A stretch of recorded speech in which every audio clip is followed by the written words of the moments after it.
ایک زمانے میں ایک دل فریب جنگل کے کنارے واقع ایک عجیب و غریب چھوٹے سے گاؤں میں لیلی نام کی ایک چھوٹی سی لڑکی رہتی تھی۔ لیلی کو قدرتی دنیا سے گہری دلچسپی تھی۔ لیلی کے گھر کے قریب ایک نہایت ہی پراسرار اور گھنا جنگل تھا۔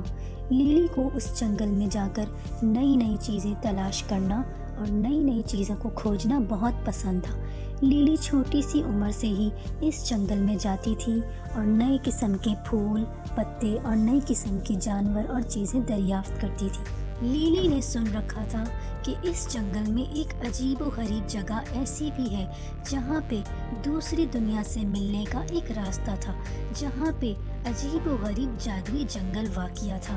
آج تک کسی نے بھی اس جگہ کو نہیں کھوجا تھا، پر لیلی اکثر سوچتی تھی کہ مجھے کبھی نہ کبھی یہ جگہ ضرور ملے گی۔ ایک دھوپ بھری صبح جب لیلی پہلے سے کہیں زیادہ گہرے جنگل کی طرف جا رہی تھی تو ایک چمکتے ہوئے گھاس کے میدان میں وہ ٹھوکر کھا کر گری، اور جب اٹھی تو وہ ایک نرم اور حقیقی روشنی میں نہا رہی تھی۔ اس گھاس کے میدان کے وسط میں اس نے سب سے خوبصورت پھول دیکھا جو اس نے پہلے کبھی نہیں دیکھا تھا۔ اس پھول کی پتیاں قوس و قزح کے ہر رنگ کے ساتھ چمکتی نظر آ رہی تھیں اور اس میں سے ایک نازک نرم آواز نکلتی تھی۔ جیسے ہی لیلی پھول کے قریب پہنچی، اسے احساس ہوا کہ یہ کوئی عام پھول نہیں تھا۔ اس کے سامنے پھول ایک چھوٹی چمکدار پری میں تبدیل ہو گیا، جس کے پر انتہائی خوبصورت تھے، جو صبح کی اوس کی طرح چمک رہے تھے۔ پری کا نام فلورا تھا اور وہ گھاس کے میدان اور اس کے تمام قدرتی عجائبات کی محافظ تھی۔ فلورا پھولوں کی پری نے لیلی کو تجسس اور حیرت سے دیکھا۔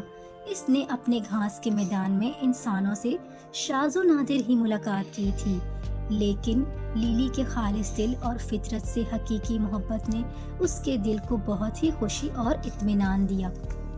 فلورا فیری اور لیلی فطرت سے حقیقی محبت کی وجہ سے آپس میں دوست بن گئے۔ فلورا فیری اپنے گھاس کے میدان کا روزانہ لیلی کو دورہ کرواتی تھی اور اس کو اپنی دنیا کی نئی اور خوبصورت پھول، پودے اور چیزوں کا تعارف کرواتی تھی۔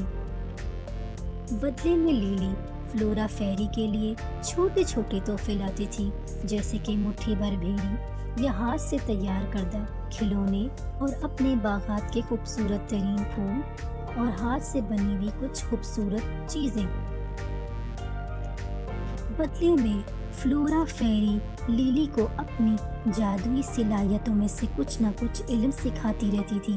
مثلاً وہ لیلی کو سکھاتی تھی کہ کس طریقے سے پھول کو ہاتھ لگانے سے پھول کھلنے لگ جاتے تھے، اور وہ لیلی کو سکھاتی تھی کہ جانوروں کی زبان میں ان سے کیسے بات کرتے ہیں، اور لیلی کو اس نے جانوروں سے بات کرنے کے طریقے سکھائے۔ موسم بدلنے کے ساتھ ساتھ ان کی دوستی پروان چڑھی۔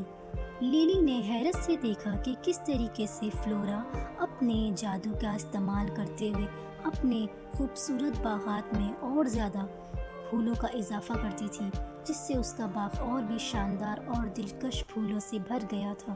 فلورا کے خوبصورت پھول چاند کی چاندنی کے نیچے ہنستے تھے، رقص کرتے تھے اور ایک دوسرے کو کہانیاں سناتے تھے، لیکن جیسے ہی موسم سرما قریب آیا، گھاس کے میدان پر اداسی کا سایہ چھا گیا۔ ٹھنڈی ہواؤں نے فلورا کے پیارے پھولوں کو خشک کرنے کا خطرہ پیدا کر دیا۔ اپنی دوست کو اتنا پریشان دیکھ کر لیلی برداشت نہیں کر سکتی تھی۔ اس نے اپنے گاؤں کے دوستوں کو اکٹھا کیا اور انہوں نے گھاس کے میدان کے ارد گرد ایک حفاظتی پناہ گاہ تعمیر کی، جس نے اسے سخت سردی کی گرفت سے بچایا۔ مہربانی کے اس عمل کے ذریعے اور اس کے دوستوں نے نہ صرف گھاس کے میدان کو بچایا، بلکہ انسانی دنیا اور جادوئی جنگل کے درمیان ایک اٹوٹ رشتہ بھی قائم کیا۔